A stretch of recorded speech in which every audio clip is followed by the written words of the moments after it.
राम राम भाइयों, आप सभी को स्वागत है एक और नई वीडियो में। तो आप सभी के लिए आज की वीडियो में कुछ आता राष्ट्रवादी क्लिप लेकर आया हूं, तो वीडियो को पूरा अंत तक जरूर देखिएगा। आज की वीडियो में मैं ये नहीं कहूँगा कि आप इस क्लिप को देखिए, इस वीडियो की मुख्य क्लिप है, क्योंकि सारी क्लिप्स को आज मैंने चुन कर ऐड किया है। तो वीडियो को पूरा अंत तक जरूर देखिएगा। अगर आप चैनल पर नए हैं तो चैनल को सब्सक्राइब जरूर कर दीजिएगा। तो चलिए बिना देरी किए हम आज का वीडियो भी शुरू करते हैं।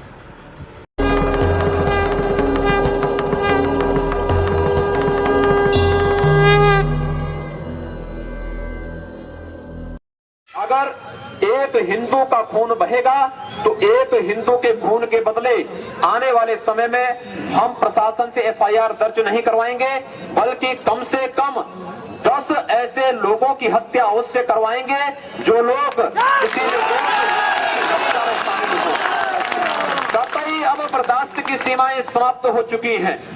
आप लोगों से कह रहे हैं कि हम एफआईआर दर्ज नहीं करवाएंगे, अगर एक मारेगा तो हम 10 मारेंगे। आप गब्बर सिंह हैं कि हमने प्रशासन से इस बात को कहा, जब प्रशासन बात नहीं मानता है, जहां पर प्रशासनिक व्यवस्था पूरी तरह फेल हो चुकी है, जहां पर वो किसी चीज को सुनने को तैयार नहीं है, आखिर हम लोग बाकी इसके अलावा हमारे पास चारा क्या है?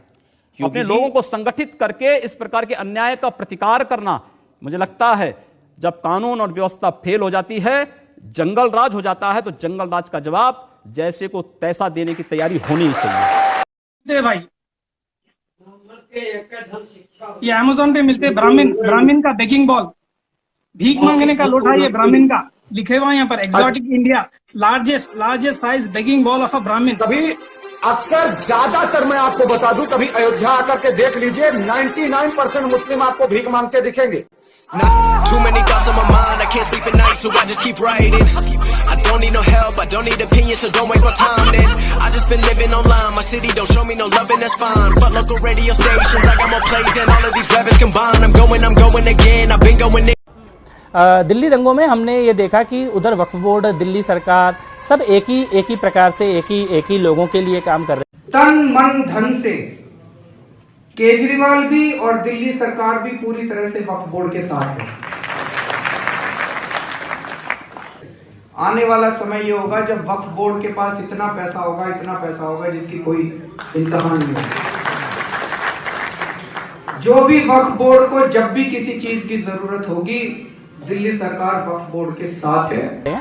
क्योंकि तो कुछ लोग छूट गए थे, जो छूट गए थे उनके लिए हमने काम किया।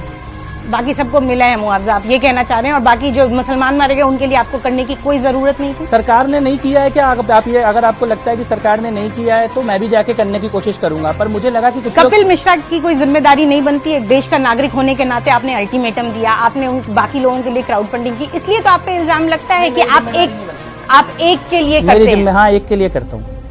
आप इस बात को स्वीकार करने को? मैं इस बात को स्वीकार करता हूँ। जो छूट गया, जिसका कोई नहीं है, जिसको कोई पूछने नहीं आएगा, जिसके लिए कोई वक्फ बोर्ड नहीं बनाया गया, जिसके लिए इंटरनेशनल फंडिंग नहीं आती, जिसके लिए बड़े बड़े पत्रकार नहीं बोलते, उसके लिए मैं बोलता हूँ। It's not a one man show, not at all. देखो, बीजेपी का कभी वन मैन शो नहीं बन सकता। ये पिता पुत्र की और माँ बेटों की पार्टी नहीं है। ये डेमोक्रेटिक पार्टी है। ये ना अटल बिहारी वाजपेयी की पार्टी बनी, ना ये अडवाणी की पार्टी बनी, ना ये नितिन गडकरी की पार्टी बनी, ना ये अमित शाह की पार्टी बनी, ना ये मोदी की पार्टी। ये लाखों कार्यकर्ता देश के पुनर्निर्माण के लिए अपने जीवन का सर्वस्व समर्पित करके काम करने वाले लाखों करोड़ों कार्यकर्ता की पार्टी है। मेरे में और आरएसएस में एक ही फर्क है, जैसे कि शिवसेना और आरएसएस में, कि मैं हिंदुओं में मिलिटेंसी चाहता हूँ, आनी चाहिए। ये लाठी काठी की बात नहीं हो सकती। यानी कि देश के हित के बारे में मैं बोल रहा हूँ। कोई दंगा फसाद करने का सवाल नहीं है, मगर देश की कोई हिफाजत होनी चाहिए। तो मैं हमेशा आगे का देखता हूँ। तो आगे मुझे ऐसा लगता है कि एक कोई यादव युद्ध आने वाला है, आएगा ही आएगा, सिविल वॉर। कि हमारा दुश्मन कैसा है, इसकी पहचान होनी चाहिए। Not necessarily you should keep RDX, मगर किस ढंग से वो हमला होने वाला है, इससे जरा like a Doberman, you should be alert, you must be alert.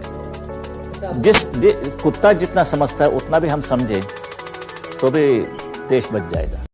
ये दुर्भाग्य इस देश का, ये देश बाबर का नहीं है, ये देश अकबर का नहीं है, ये देश औरंगजेब का नहीं है और न तुम्हारे बाप का है। ये देश छत्रपति शिवाजी का, ये देश गुरु गोविंद सिंह का और ये देश महाराणा प्रताप का है, तुम्हारे बाप का नहीं है। और इसलिए इस देश के अंदर अकबर महान कैसे हो गया? एक लुटेरा, एक हत्यारा, एक बलात्कारी, मीना बाजार लगाने वाले अकबर को हमको महान पढ़ना पड़ रहा है। ये बाबरी मानसिकता है। भारत की धरती पर कभी अकबर महान नहीं हो सकता। भारत की धरती पर तो राणा प्रताप महान थे, राणा प्रताप महान है और राणा प्रताप ही महान रहेंगे। राम सेतु का मामला था तो इन्होंने कहा कि ये काल्पनिक है। राम जी का मामला आया तो इन्होंने कहा काल्पनिक है। आज इनको राम जी कहां से प्रिय लगने लगे? कहां से ये इनको? ऐसी स्थिति में ये लोग अपना मुंह बंद कर लें और ननिहाल चले जाएं तो महान कृपा होगी, वहां जाकर के राजनीति करें। मैं भी ये कहना चाहता हूं कि ये लोग हमेशा राम मंदिर में रोड़ा बन करके सामने आकर के खड़े हुए हैं, आज भी चाहते हैं कि राम मंदिर ना बने। ये इसी उद्देश्य से लगे हुए हैं। मैंने जो कुछ देखा है अपने जीवन काल में, आज तक कांग्रेस ने कहीं हिंदुत्व का नाम लेकर करके आगे कदम नहीं बढ़ाया। आज हिंदुत्व जब पूरा ध्वजा फहरा रहा है, पूरे भारत में हिंदुत्व की लहर छाई हुई है, तो इन लोगों की जमीन खिसकती हुई दिख रही है। इसलिए हल्ला और गुहार मचा रखे हैं कि हमारी जमीन बच जाए किसी तरीके से। ये जयचंद है देश के, इनको बाहर होना